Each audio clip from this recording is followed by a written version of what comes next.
Welcome back to Side Quest, episode 22, Final Fantasy VII, episode 10. And back with me, my esteemed colleague, Mr. Wes Schantz. Hey, good to be back. Good to have you back in another night and another episode out on the air. I really do feel more and more like this is what I do rather than even what I do during the day, which I find very deeply meaningful. It's very interesting how this project is evolving. Yeah, I like having these kind of regular segments that we're building up here. It's cool to talk about different things with a similar perspective, but each one has its own kind of flavor to it. Right. And well, speaking of that, today we got to Nibel, not Nibelheim now, with I think red to the icon that indicates the city from the world map is two hieroglyphs of a house, and I think the tops of them are pink now. I might be mistaken, but weren't they a different color, like blue, in the past with Sephiroth scene back in Calm? Yeah, I don't remember. Because that would be very interesting too, because one thing that I think I'm starting to notice about Cloud is he might be an unreliable narrator. Exactly. And that's what Red 13 sort of asks when he's like, didn't this place burn down? And did you lie to us, Cloud? And yeah, so, and also just something interesting is that we see these men in black in his quote unquote hometown. And they're saying these creepy things, and I want to ask you about those. But one thing they say is that the voice of Sephiroth is calling to them. Can you hear it? And boom, all of a sudden as the player, bang, what jumps into your head? What was that voice that you kept hearing earlier? Yeah. And what are these dark, shadowy, dementory looking things that idolize Sephiroth sort of like a god? And there is all that pseudo sort of religious imagery, and maybe not even pseudo, right? You have this sort of heartbeat music in the Shinra Mansion. They're talking about reunion or integrating. Sephiroth is talked about as a being that can summon them by call.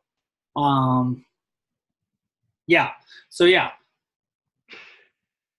I found the first man in a black cape to be the hardest to see. If you go sort of like clockwise around the houses, like from the nearest to the entrance and then all the way around. So it's kind of interesting how as you go along they become more and more obvious, and you know to look for them. And I think the game kind of rewards you for looking for them too, because they'll tend to give you items if you talk to them. I wanted to ask you about that. Yeah, what gives with that? They're nice items like elixir. Yeah, right. They're things that heal you and restore MP particularly, and so yeah, it's stuff like, it's like when you talk to the people in town, they're not giving you the whole story, right? And then right under their noses there's these mysterious figures, sort of lumpy, indistinct, but if you talk to them, you get these items which are super useful. And so it's sort of like you have to seek them out. You have to seek out those things that are indistinct, that are hidden, and then they become more obvious and they repay the effort.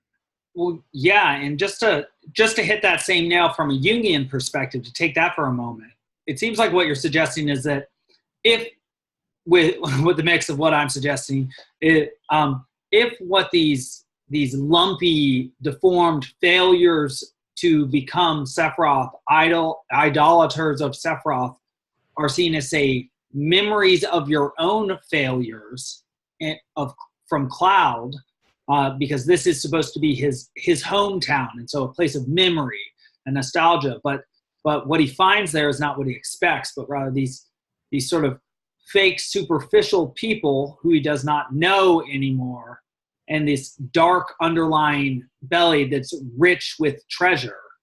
And so it's almost as if what the game is suggesting from a Jungian perspective is that what Cloud is not facing in himself, and I think you were saying this, is that which he must face in order to receive the treasure. He must face the dragon to get the treasure, which are the items that restore his mind or MP, his whole personality or character, right? You cannot be the person you are or act in the way you need to if you are denying the things you have actually done and experienced, because those are what reveal who you are, even when they are negative, and especially when they are negative. Yeah. Yeah. And each of these characters has got a tattoo. Yes. And so you get the sense that there's a kind of order to them, right? If you could only piece it together, but of course you only see them out of order and indistinct, and they're sort of unformed, unfinished. But yeah, what they say seems to be that they are close to their goal, right? They're almost there, and that seems to be the case with Cloud too, right? He's gotten enough of an impression of kind of the right way to go here from seeing Barrett and Red 13 go through facing their pasts, right? So in his way too, Cloud is also kind of close to his goal of figuring out, what it is he's been hiding or keeping from himself, and in this place of all places, right? This place that he thought had burned down, and then to find it apparently fine and rebuilt. It's a really curious mirror for himself too, because he superficially seems like he's great, soldier, whatnot, right? But there's something missing, right? There's some piece that has been lost there, buried, and you gotta figure it out. That's right, and I think Final Fantasy Tactics, to some extent, tries to make this point too. He is the final character that you can get, though not the most remarkable. And I think he is actually called Soldier in the game. He's given an indistinct title, not Cloud, not individual. And I think that's precisely what Cloud is trying to be, right? Indistinct, like a cloud. To not stand out, to not have a story. It's as if he thinks his story makes him weak, or in being individual, he cannot be the ideal soldier.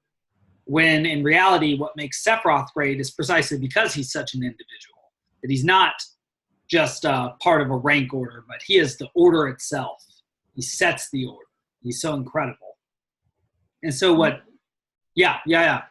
Well, it's interesting then that all these little blobs are called the man in the black cape, right? Because that's what we've been calling Sephiroth all along, and that's how people describe him when you're on his trail. And so it's really cool that you see this kind of distorted version of him huddled all around town, and then sort of like lumbering around by the fence around the mansion. And so so as much as you've looked up to him all along, now you see this sort of other side of him, right? The lumpy, the imperfect, that which needs to be brought together, reunited. And so it's like, which one do you want to be, right? It's sort of like the question that's posed for Cloud here. Do you really want to be this false facade, this unfinished thing, or do you want to figure out your real story and get it straight and understand what's going on? Right. And I mean, the evidence is mounting around him that not only does anybody involved with Shinra probably have some sort of genetic alteration having been done to them involving Mako. I mean, just this Vince sub-story mixed with the Sephiroth sub-story that we've seen, just with these people who have been experimented on / experimentally created by Shinra / what we know about Shinra just creating monsters in general. It's like, Cloud, come on, man. You know something messed up has been done to you too. It's just so close to home with Vince. It's like it could have been about you. And in fact, if you play the game Crisis Core, it's sort of you also find that out at the end of that you have spent time in this mansion in a tube, locked away. And so, that evidence is mounting, and just the general evidence from Red 13 and Barrett and Ares and Tifa, as we've seen, that everybody has a story that they're dealing with. And you've been helping them all along get through theirs, but that's only supposed to be preparation for getting through to yours. And I think that's also sort of one of those nudges to the player, like we've been talking about, the sort that Ito is famous for making, from Earthbound fame, that you've recently started writing for the Well-Read Mage about, which I'm very proud to see that you're doing. And that's very cool. Oh yeah. It's pretty much the same as the other the blog itself or the podcast itself, but just kind of in a more readable way, putting it out there. Yeah. But so with Vincent being in the crypt there, that's a thing that you can totally miss. Yeah. Right? You don't have to find him. And like you're describing, if there's more to that story told in the sequel, I haven't played that, so I don't know. Like, I know that there's hints though, right? The game gives you this hint when you come into the mansion. One of the first rooms has a note basically saying like, you can try to solve this puzzle, and I think you can just not go in the mansion too. Like, you can just leave town and keep going on with the game and never actually go in the mansion at all. So the whole thing is completely optional, but it's well worth the effort to go through it. You pick up a bunch of cool stuff in there, and it's just like spooky and fun, you know? And it's interesting because it's spooky, not directly related to you, even though it's this mansion where, you know, one of the scariest things you've ever seen happen, watching Sephiroth turn. And yet there are even more horrors in this place, making, you know, just a couple of things about the Shinra Mansion. It is a horrifying place, including the enemies that you run into there. The one guy on the pendulum axe that has those nasty, strong attacks, and then those evil pumpkins that can mute you so that you can't use magic on them.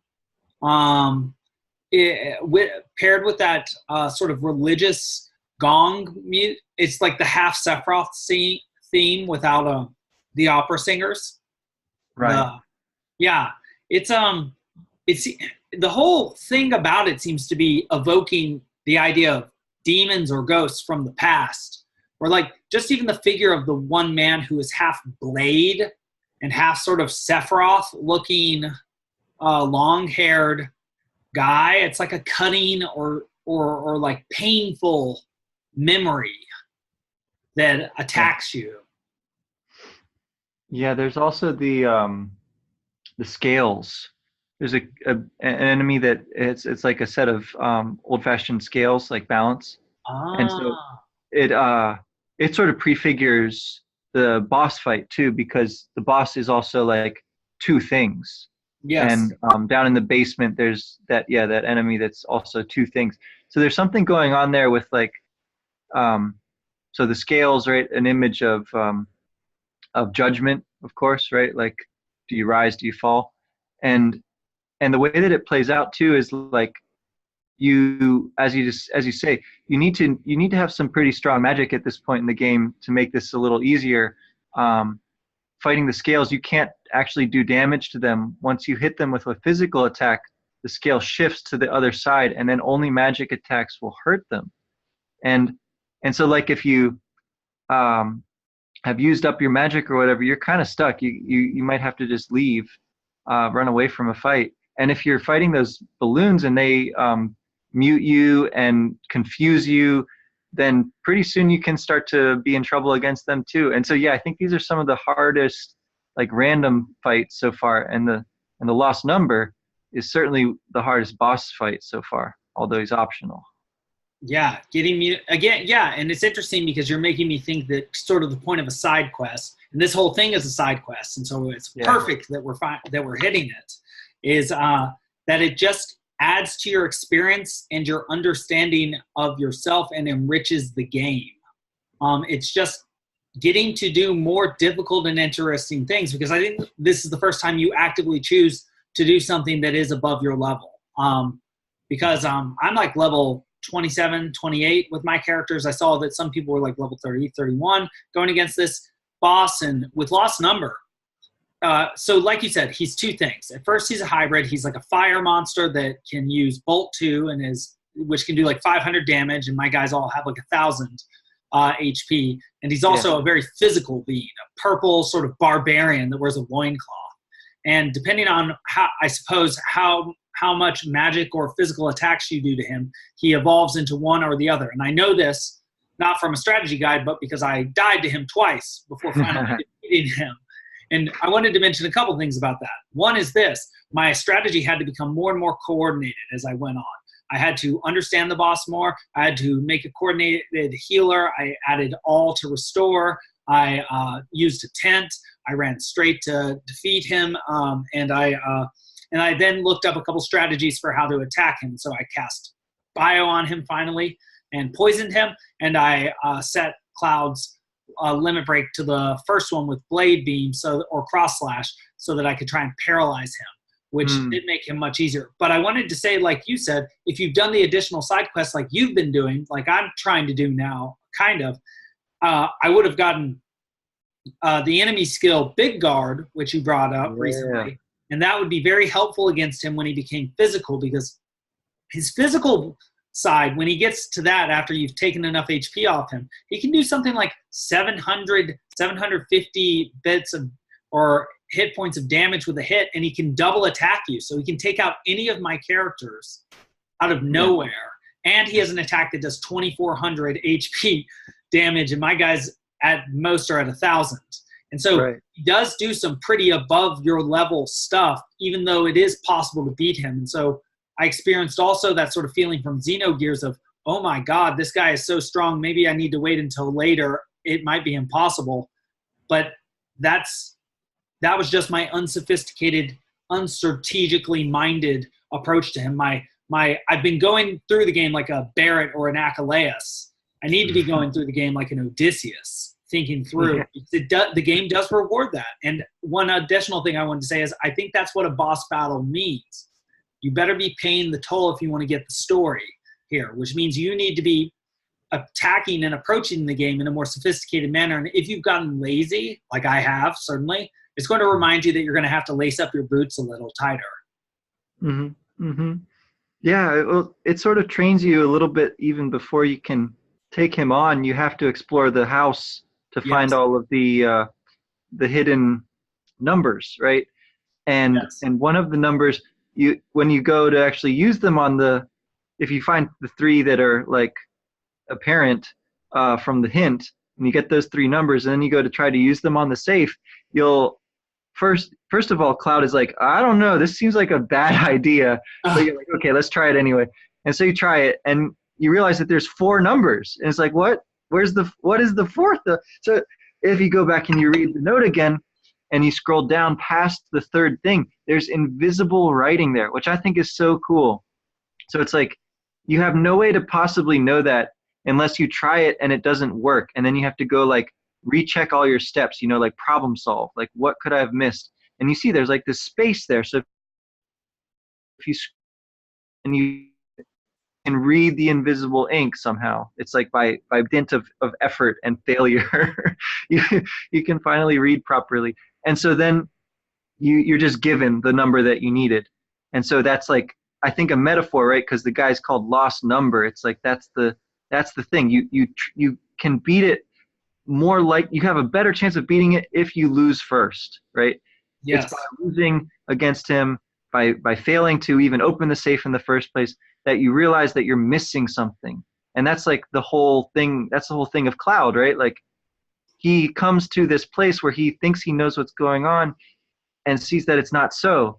And so then it's that Socratic moment, right? Of like realizing you don't know what you're talking about. You don't know what's going on. You don't know the whole story. And so recheck, right? Retread your steps, go back into the mansion, go back through this place which was in your memory and see what you were missing. And for one thing, right, in his memory, there was no safe. That's new. And so that's like pretty obviously something to deal with, some kind of anomaly, right? To encounter. And yeah, like you said, the strategy is going to depend on not the ratio, but I think simply the last attack that you do at a certain point in the fight is what determines which he'll switch into. And so if you're using primarily magic, I think he becomes strong against magic. And so then you should finish him off with physical attacks. And if you're using primarily physical attacks, and like whatever the last one you do is a physical, then he'll switch to be strong against that, and you'll have to use magic to finish him off. So it's like he too learns from experience, and that's like part of what makes the fight difficult and challenging and fun. That's so fascinating on several levels, what you just said. I like also to compare the fact that he's called Lost Number to the fact that there are these numbered lumps all around. Oh, yeah. Also, to the idea that he is in a safe in a mansion, which is like a double symbol of the unconscious. Yeah. Like the deepest recess that is locked within the unconscious, except we find that there are multiple ones in the Shinra, right? There are not only memories that we cannot yet see within this particular time and space, but there is vents hidden down there as well as there being an actual safe with a monster called Lost Number in it, which is both physical and magical. It seems to be like a sort of brutal embodiment of that which you have locked away in the deepest recesses of your past and have refused to face. And that what's interesting is that in order to face it, you actually have to be strong. This is not like some pop psychology, like just face your demons and you just like can, right? It's very hard to beat even the regular bosses or the regular fighters or random attacks here who can confuse you and mute you. They take your voice away, your logos. They take away your ability to think. This is a dangerous underworld-like place, and you do get that sense from the creepy music, and you do get that sense from the creepy enemies. I mean, even like the Blade guy who falls on the ground and then like gets back up in that pathetic way. He's like a Hellraiser character. He's so creepy. And but it sharpens you too, because you have to get smarter while also dealing with this fear. So you're getting braver and you're problem solving these weird riddles. And then the final problem is one of perception. It reminds me of Song of Myself, like yesterday, talking about, in broader domains of experience or being outside of experience, from the experience of a person to an animal to a star to the idea of an abstraction palpable, and to the idea of that which we cannot even represent, the impalpable. But like that's what you actually have to look for here. Not only do you have to problem solve and have patience and have strength and bravery, but you have to then search for that which you cannot see in a moment of pure frustration after having seemingly solved the problem and not understanding that there is an extra step to it. And then you have to fight a brutal boss who will probably kill you so that you'll have to sharpen your strategy against him. It's almost like what the game is suggesting here is that the most valuable thing about facing the demons of your past is that it is so hard that it will make you have to develop the cognitive and behavioral resources necessary in order to face them. And you will have to be stronger to face them, or you're going to have to approach over time and increase the sophistication of your strategy as you deal with this, because you have to up your level to play at this game, or to play this part of the game. Exactly. It's optional, but it's better if you do, and it's hard at first, but it pays off in the long run, right? And to the point where you get a new party member, but also you get the final limit break for Red 13, which of course you're probably not able to even use yet, but it's called Cosmo Memory, which is pretty, evocative as far as unlocking a lost memory or something like that, or a cosmic whole that you're missing a piece of. And you also get your next summon spell from succeeding in that fight is Odin. So like the not just the old man with the lightning staff thing going on, but like the old man who kills you with one hit, basically, right? He just basically kills any random encounter. It's awesome. And I think he'll change his attack for the purposes of like boss fights and stuff. So it just deals a bunch of damage instead. But either way, pretty cool to have him on your team. And then, yeah, of course, Vincent, who is like a scary monster in a um, coffin down there, but who joins your party and wants to like make amends for some deep dark thing in his past. Yeah, and it's interesting, Odin, just as a summon, just the idea of him from Norse mythology is that he is the suffering god, like Jesus, like Dionysus in the Greek religion, who's torn apart by the Maenads every winter and then reborn, like the tree or like the leaves on a tree in the spring, and that he sacrifices himself by putting himself on a tree and sacrifices his eye for the knowledge of ancient runes, which Oh yeah. which suggests that in sacrificing your time, you gain wisdom beyond that which you could see with your physical eye, and that wisdom is in fact far more valuable than just your physical eye. Because what's the value of your physical eye if you're so dumb you don't understand what's going on around you? And so he is sort of the god of insight in that way, sort of like how Tiresias is the Greek figure of insight who's blind, like Homer who's blind. And so it's like what he's saying is you feel like perhaps half a man because of not being an ideal hero, in that you are not perfect as a human. You certainly have a dark side, but in actually facing that and seeing that you are not ideal, facing the beast within, which is Vince's literal limit break, and his name is deeply ironic, right? As Vince, as the winner. Vince means conqueror, or one who has won. Vini Vidi Vici is the perfect example from Caesar. I came, I saw, I conquered. That Vici is the perfect of Vinci or Vincere, Vincere, the Latinists will say, which means to conquer or to win, to overcome. And so it's very interesting. Vince certainly has not overcome his own demons, given that he will transform into one that is sort of uncontrollable from what I remember once you turn into it. Yeah. He comes out, he pops out of his coffin when you go in there, and like with Yuffie, you have to talk to him before he'll join your party. And some of what he says alludes to some kind of dark secret that he has. He mentions a character called Lucretia.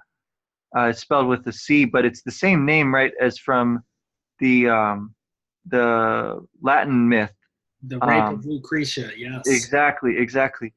And so apparently in Vincent's story, if I'm understanding it right, he's saying that she is actually Sephiroth's mother.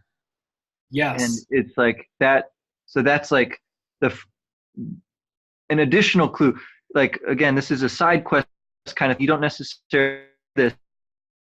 When you talk to Sephiroth there in the library, he also says, like, basically, Genova is not an ancient, right? Instead, there's this calamity from the skies, and he's all about that now instead. So in very rapid succession, you sort of get this idea, which was first alluded to back in Cosmo Canyon, that like this whole story that Sephiroth has constructed for himself is quite off. It's quite wrong. And so again, as a kind of parallel, right? It's like Cloud's mom is not there. This town is not burned down.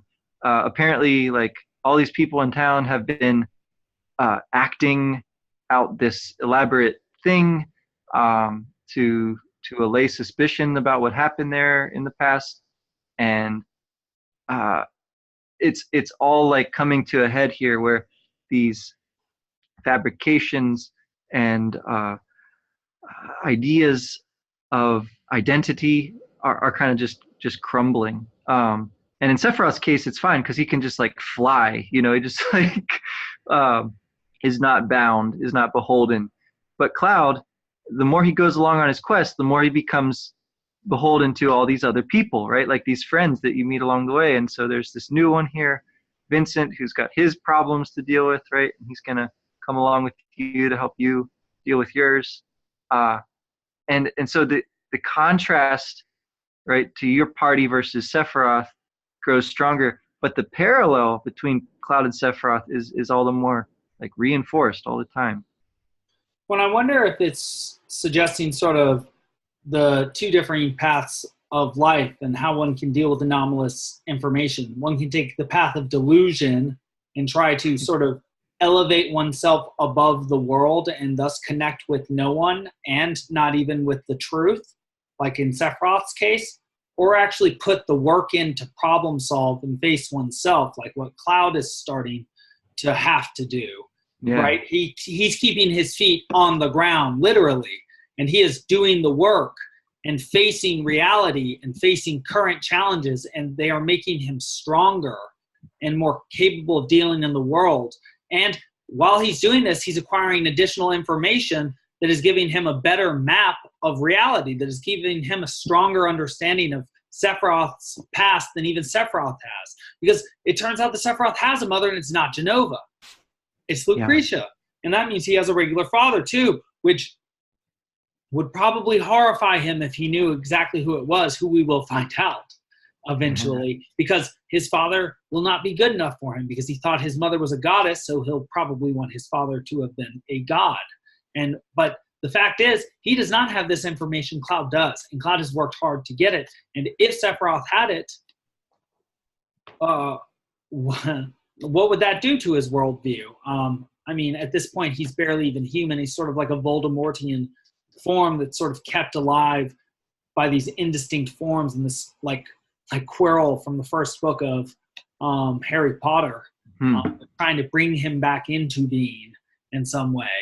And he's sort of disembodied, even though you hear stories about him having passed through. But even that sort of legend of him is disembodied as well. Like somebody existing in talk is not the same as in reality. We still have not, well, we saw Sephiroth, but he went through floors and stuff. So it's like, how much did we really see him? But I'm just wondering whether the idea here is that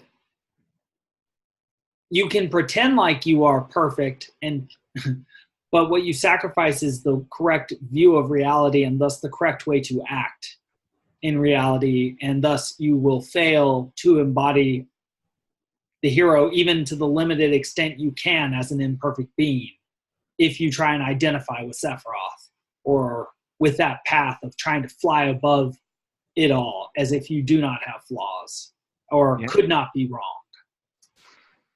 I mean, it's interesting too, because as he flies past you this time, or before he flies past you, maybe he hurls this materia at you, and so of course you get to pick it up after he flies by, and it's the destruct materia. It's the one that will undo spells like barrier, and if you level it up, it'll cast death.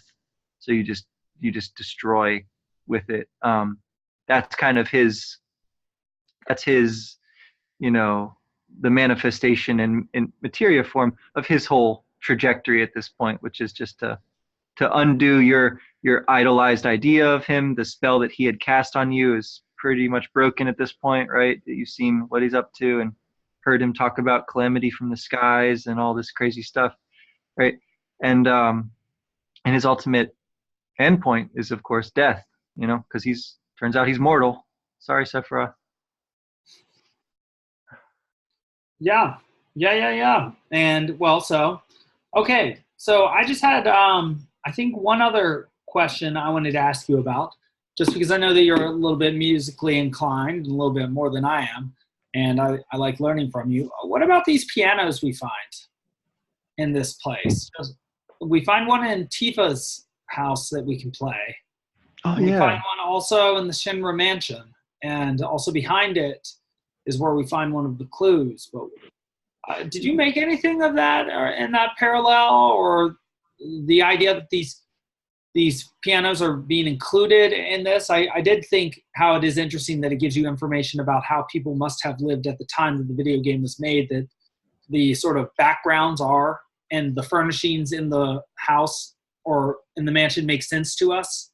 And so that would be information. But I don't know. Did you do anything with the fact that you could play these pianos? Did you play the pianos?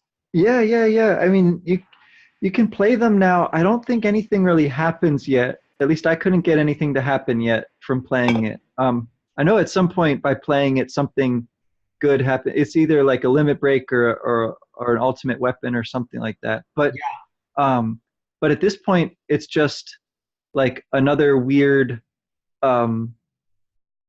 apparently useful thing that you can do, right? So you can sort of explore it. And I think that that's kind of what I would make of the pianos, I guess, is just that they are a limited thing, but within that limitation, there's like an infinite possibility. So if you're just kind of randomly playing it, you're not likely, right? Just like with the numbers on the safe for that matter, like if you just randomly spin the numbers, you're not likely to like hit on the right thing. And just randomly playing a piano, you're not too likely to hit on the right song. So despite the fact that they are bounded, right, with a certain number of notes, from those notes you can make any song and every possible combination, right? Which I think is pretty cool. And the reason that that's possible is because of the extension in time. So if there was like, I think something that pianos and music make you aware of is the passage of time, right? Because it's an art form which is invisible, but which extends from beginning to end. So it's kind of like a story in that way, right? You begin from one place and you move through it and you come to somewhere else. But it's so it's not words, it's not meanings in the same sense, and so in a way that the medium itself is just time. It's just that time that you spend, and of course, like that's pretty relevant for this point in the game, right? Because it's like you're walking through this place where you have already been in your memory, so the passage of time is pretty much up there in your mind. I also I think that there's something kind of spooky about pianos also, right? It's like that's definitely there too. They're kind of creaky and they're haunted. I mean, every piano has got a little bit of a spirit to it, I think. That's true. And you can press down on one of the pedals and make them increasingly even more creepy. And then of course there's the ultimate evolution of creepy piano and the organ or the pipe organ, right? Yeah. But yeah, no, that's very interesting. Also something interesting about the piano and putting that in hometown is, like you said, when you just randomly play on it without a concrete goal you are directing your playing towards, then you don't get any better. You're just sort of idly spending your time. You're wasting your time. Whereas the whole point of music is teaching you how to elegantly spend your time and how to connect different moments in time together. If you say play multiple pieces of music or a symphony.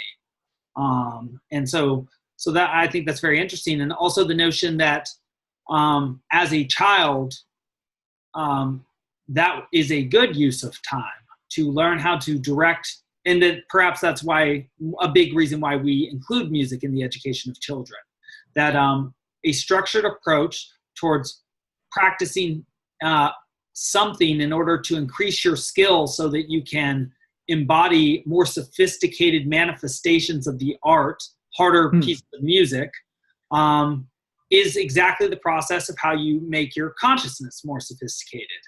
And that is perhaps the most worthwhile use of time you can have, especially as a young person. And well, I thought that was one thing that might be there. The second thing was just that I think it's so interesting that this is very much a hometown visit to Cloud, but it's sort of an inversion of the common trope. It's more of a you can never go home again sort of idea, because he does come to a hometown which does enrich him in his understanding and makes his mind stronger. He's actually receiving things like elixir and mind source from these lumpy creatures in black. But he is returning to the past. How is it that I want to put it exactly? It's not a place of comfort and safety. It's a place of darkness and danger, even though it is his hometown. And it is precisely because it is so deep in his past that the lies are so powerful and rooted. And so he is going to have to be stronger and more sophisticated in order to deal with these deep lies that lie within him and his character, that are keeping him from understanding his character, in fact. And so this is like a true homecoming to the place where you have not shined your consciousness, the light of your consciousness for some time, that is overgrown with darkness. And you're going to have to really light the fire in a purgatorial way here, in sort of a Sephirothian way, right? Yeah. It's like perhaps it is Cloud that needs to burn down his idea of the past and perhaps his former idea of himself or his former ideal in order to move forward into the future. Yeah. And if it's true that he needs to do that, then it seems like some other ideal had better arise to take its place, so that he's not just totally aimless, Right. And so that's not a great idea either. And so that is something very interesting, because I just started teaching the Purgatorio again, and something that all the spirits say who have to then go onto the beach, which is a sandy plain before you get to the mountain itself, which doesn't happen until Canto 9 or so. They say something like, in Exodus Day I give to Israel, which is from Exodus, which is, out from Egypt and towards Israel, which means you go from the place of structure and tyranny, you get rid of the structure, and then boom, chaos. You're in the desert, you're disoriented, you're in a dark wood, like Dante would say. And so between ideals, there is a real time of chaos, which is truly difficult for any person to endure, either physically. I mean, we represent it as a desert, right? That's pretty hostile conditions, and it's disorienting. Where are you going? Will you ever get there? It's just as psychologically difficult as it is physically difficult to deal with the desert, or a dark wood, which might also have predators in it, right? Well, in a desert as well. And so I think it bears thinking about just how scary that is, but that is also part of the process, that another ideal does not simply replace the former ideal. And that how could it? Because you have become more sophisticated. Cloud has become so much more sophisticated than he was when he first idolized Sephiroth. He is so much stronger. And so he needs a more refined and richer and perhaps even realer ideal than Sephiroth at this point. And to some extent, I think that he's going to have some hand in creating that, in molding that, that it won't simply be given to him, sort of like the images of heroes are given to children, but that as like an adult or as a conscious being, you sort of mold that for yourself. Yeah, I think we've seen him sort of set on that path, and so it's not so much a figure anymore as a way of being and a way of encountering problems and dealing with one's own past and all these things. And it also seems to me, right, like his whole journey has been about growing closer to these other people too. And so there's that element to gain knowledge of nature and the life stream and this and that, right? So there's a lot that goes into it. It's no longer as simple as like finding someone else to look up to. Yeah, it's definitely changed in its nature as well as its object. And that's very interesting, because I think you're suggesting something that we've mentioned before, but now we're hitting it from a different angle, which is that what you learn from this game is that the truest diversity between people is also that which creates the greatest unity, which is sharing that which is worst about yourself with someone else and having them understand it. Sharing your darkest side, your bestial side, the worst of you, and having them sort of accept you for that, because that's what you're doing all along, right? You're accepting Barrett with this gun arm, who's this loser, traitor, possibly terrorist, and Kate Sith, who's this just, you know, hilarious chimera, and Red 13, who's, you know, if anything were ever a minority, it would be him. And you know, anything that could be looked down on, because he is literally like a dog creature. All these people that you meet in Final Fantasy VII are deeply flawed, and that's why part of why you love them, because they are willing to face what it is in themselves. They are willing to face their own flaws and the tragedies of their own existence and the tragedies in their existences. They're willing to fight the demons of their past. And that is what makes them heroic to you, and that's what draws you together as friends, because each one of you imitates each other in the game. In the course of the arc of the game, you help each other to face the darkness of your past. And it doesn't matter what your race is, or where you come from, or even what your species is, or even whether you're alive, because Kate Sith is an android in this case. Yeah. Every single one of these creatures, as a story-having creature, which is what a sentient being is, has that part of the story that is shrouded in darkness. That is part of every story. And only in sharing that with others do you see the fullness of your story and then connect with them in the deepest way.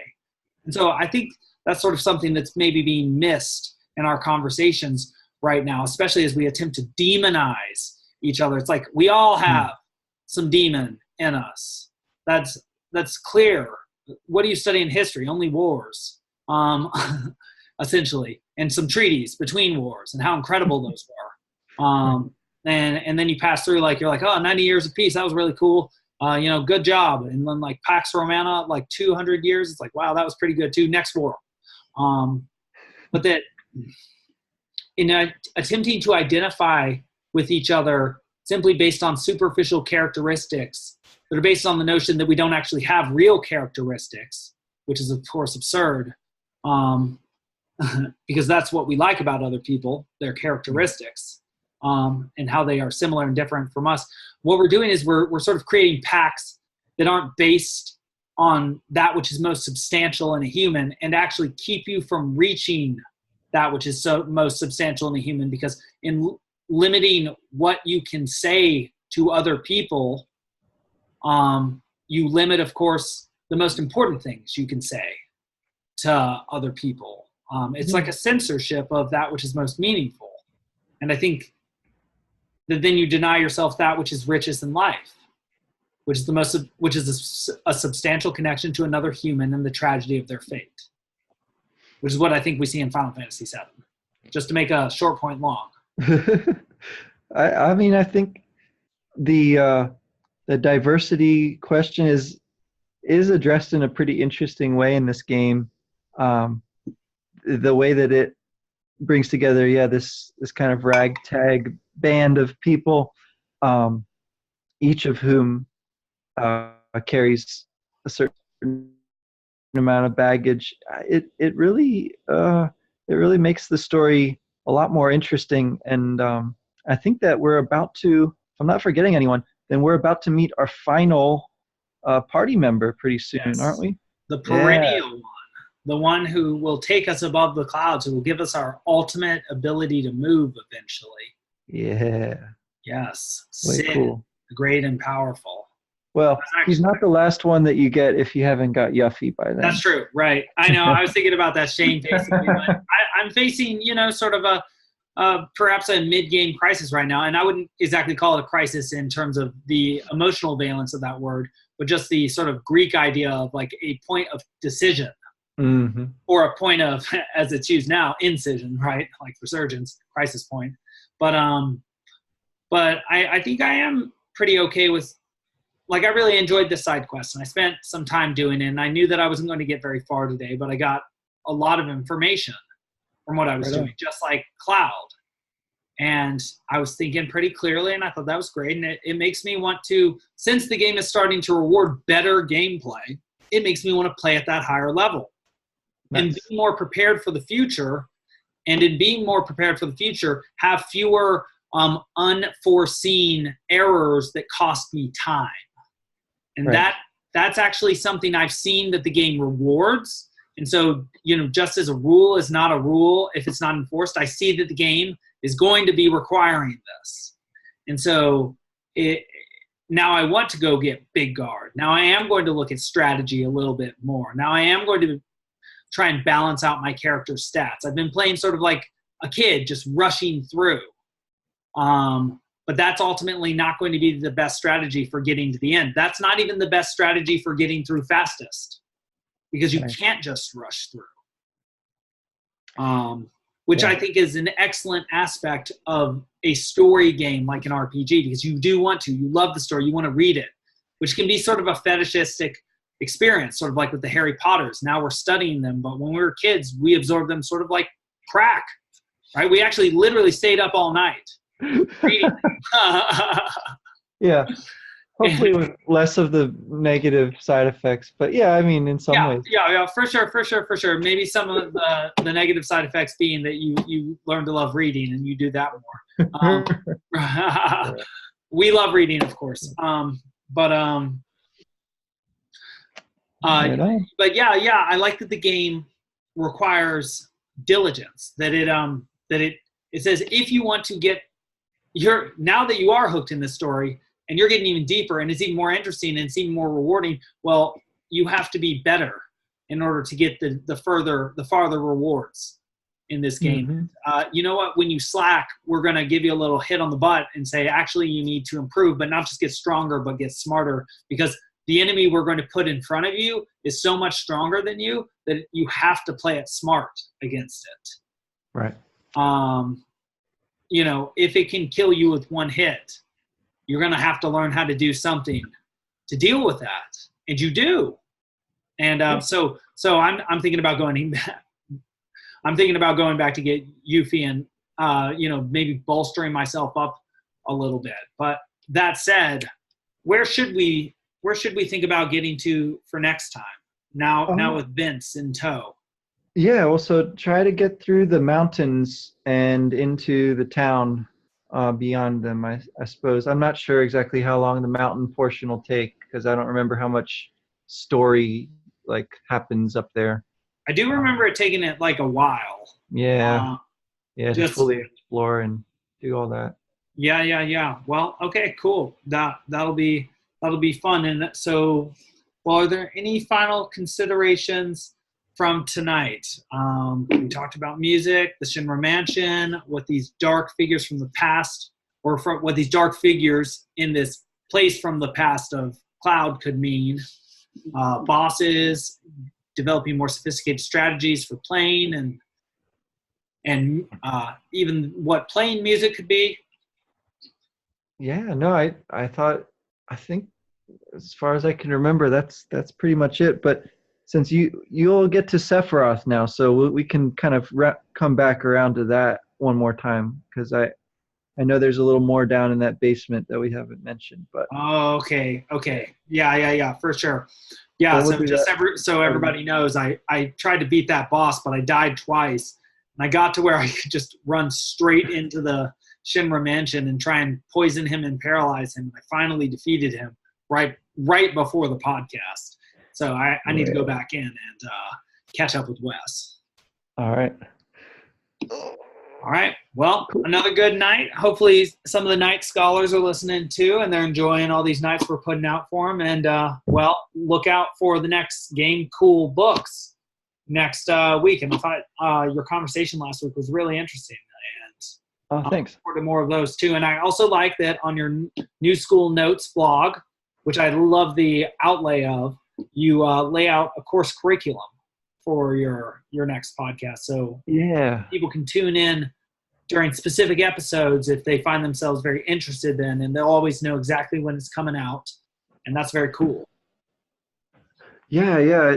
I'm putting it together as I go a little bit, but I try to keep it updated with the stuff to do before the next episode comes out. So yeah, I hope it's finding an audience out there. Yeah. Well, if not now, certainly soon. Another time. Yeah. Yeah. All right. Well, there's something righteous about being ahead of your time, isn't there? All right. Well, everybody gets there at their own pace, I think is the idea. All right. And I guess we can be the tortoises in some ways. And maybe the hares and others. All right. Cool. Till next time. All right. See ya.